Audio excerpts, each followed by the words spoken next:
Police के लाठीचार्ज करने पे এবারে শুরু হয়েছে উত্তরপ্রদেশ দাসত্বের বিরুদ্ধে শ্রমিকের আন্দোলন। একেবারে বাস্তব চিত্র উঠে এসেছে যে উত্তরপ্রদেশের যোগী এই রাজ্যে এসে কোনো কথা বলতে ছাড়েনি।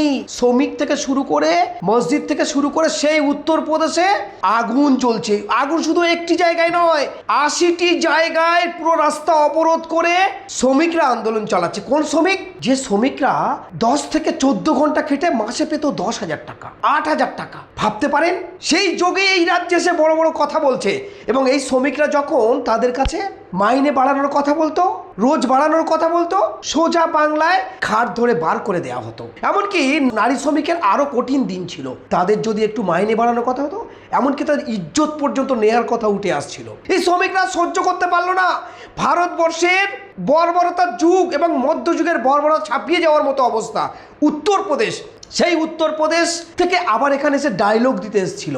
তার ডায়লগ আপনারা শুনেছেন এর আগেই, আবারও ডায়লগ শুনবেন। আর তার দেশের শ্রমিকরা না খেতে পেয়ে মারা যাচ্ছে, আগুন জ্বলছে, গাড়ি জ্বলছে।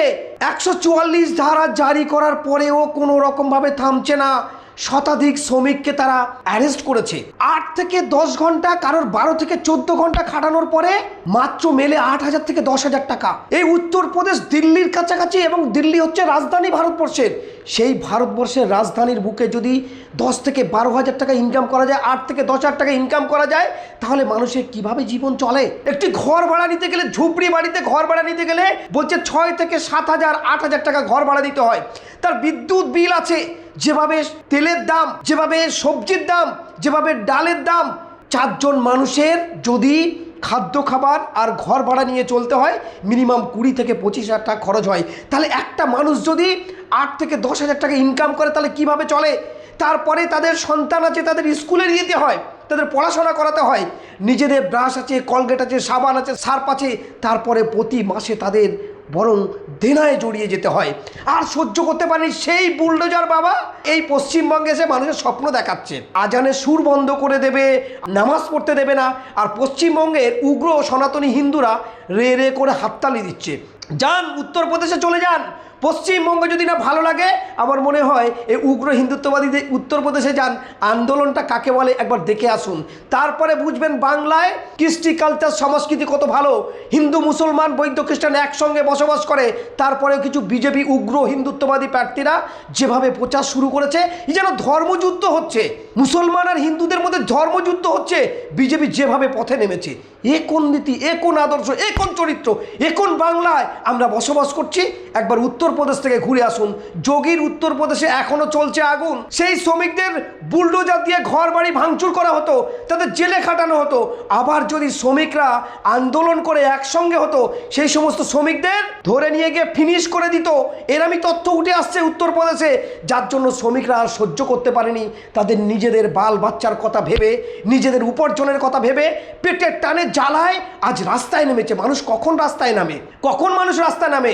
যখন তাদের কিছু করার থাকে না, বজ্রমুঠিত হাত উত্তোলিত করে নিজেদের রুজি রুটির টানে দাসত্ব পদার্থ থেকে বেরিয়ে আসতে মধ্যযুগে যা দেখেছিলাম, আজকে দিনে দাঁড়িয়ে এই বিজেপি সরকার, অর্থাৎ আমরা হরিয়ানাতে দেখেছি, বিহারে দেখেছি, গুজরাটে দেখেছি, এবার উত্তরপ্রদেশ দেখছি। ডবল ইঞ্জিন সরকার, ডবল ইঞ্জিন সরকার মানুষকে চুষে নিয়ে আদানি আম্বানি শিল্পপতিদের দিকে চলে যাচ্ছে। এই গরিব মানুষদের শোষণ করছে, নির্যাতন করছে। তার জ্বলন্ত উদাহরণ আমি পশ্চিমবঙ্গের বিজেপি কর্মী, বিজেপি প্রার্থী এবং বিজেপি যারা ভোট দিতে যাবেন, একবার উত্তরপ্রদেশে থেকে ঘুরে আসুন। দাসত্ব প্রথায় নিয়োজিত হতে হবে আপনার স্বামীদের, আপনার সন্তানদের, এবং আপনাদেরও লাইনে দাঁড়াতে হবে ইজ্জত দেওয়ার জন্য, শুধু দুবেলা রুজি রুটির জন্য। সেই দিকে গেছে উত্তরপ্রদেশ এবং পশ্চিমবঙ্গকে আপনার সেই দিকে নিয়ে যাওয়ার চক্রান্ত করছেন। দেখুন সেই চিত্র উত্তরপ্রদেশের।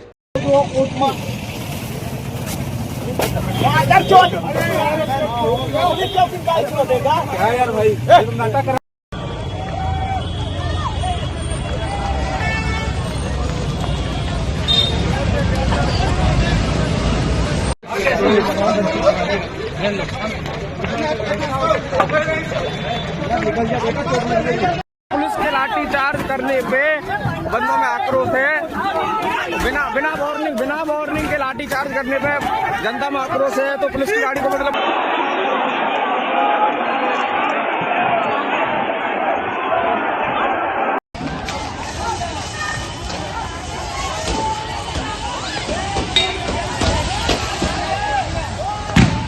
এটা কারোর উস্কানি নয়, তাদের পেটের জ্বালায়, অন্ন বস্ত্রের জ্বালায় বজ্রমুঠিত হাত উত্তোলিত করে তারা আজ পথে নেমেছে।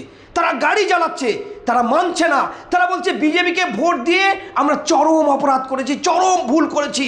গোটা দেশবাসীর কাছে হাত জোড় করে অনুরোধ করছে এই বিজেপিকে আর নয়। যদি বিজেপি থাকে তাহলে আমাদের না খেয়ে মরতে হবে। আমাদের সন্তানরা মূর্খ হয়ে যাবে, জাহিল হয়ে যাবে। আমাদের সন্তানরা মধ্যযুগের বর্বরতার থেকে আরও ভয়ঙ্কর পরিণতি চলে আসবে এবং আমাদের সন্তানরা মাথা তুলে বাঁচতে পারবে না। আমরা পারছি না। শ্রমিক হয়ে রাস্তাঘাটে পড়ে আজ মার খাচ্ছি। কাজের কথা বললে ঘাট ধাক্কা দিয়ে বার করে দেয়। যারা একটু শ্রমিকের বেতন বাড়ানোর কথা বললে ঘাট ধাক্কা দিয়ে বার করে দেয়। কোনো কথা ছাড়া বেতাজ বাদশার মতো আচরণ করে যারা কলকারখানার মালিক। ভাবুন তো দেখি, এটা গরিবের সরকার, এটা সমাজের সরকার, এটা মানুষের সরকার। বিজেপি উত্তরপ্রদেশে গাল ভরা গল্প দিয়ে গেল। এখানে উত্তরপ্রদেশ থেকে এসে শুভেন্দু অধিকারী একেবারে জুতো খুলে শটান পায়ের উপরে শুয়ে পড়লো। উত্তরপ্রদেশ থেকে ঘুরে এসো, কিভাবে আন্দোলন হচ্ছে, কিভাবে মানুষ খেতে পারে না, কিভাবে রাস্তায় পড়ে রয়েছে মানুষ, কিভাবে তাদের বুল্ডোজার চলছে। একবার দেখে এসো শুভেন্দু। এই বাংলায় অস্থিরতার পরিবেশ, আগুন জ্বালাতে যাওয়ার আগে একবার তোমাদের ভাবা দরকার